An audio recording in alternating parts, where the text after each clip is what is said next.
Ford has a mini super street truck. Different than the Lobo? Different than the Lobo. So a lot of the stuff from the Lobo, but the big thing is that they're going to add the turbocharger from the EcoBoost Mustang. So they'll keep the regular engine. So this isn't a trim.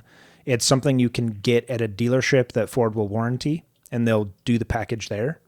But you have to get 2-liter engine models, the turbocharged engine models, and they will swap out the turbo with the one from the Mustang and do a few other things to it. Comes with these rims. What's the horsepower change? So it gets 300 horsepower.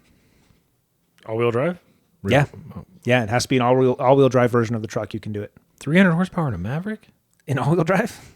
I mean, but then what's it going to cost? $50,000 for a freaking Maverick? Yeah, I don't know about that. I would find that infinitely more cool at $38,000. Mm-hmm. They also recommend you get the tow package for the better cooling to keep the system cool. They also recommend getting Pirelli P0 tires, which it doesn't come with. I see Michelin's on here. No 0 to 60 times yet, but the Mustang has 15 more horsepower than this in this configuration. It has 0 to 60 at 4.5 for comparison. And the Mustang's not all-wheel drive. Mustang's not all-wheel drive. What's the weight difference? The Mustang's a little lighter, depending on which one you get. The Mustang's like 200 pounds lighter or something like that. But the Maverick's all-wheel drive, so I don't know. Could give the Mustang a run for its money.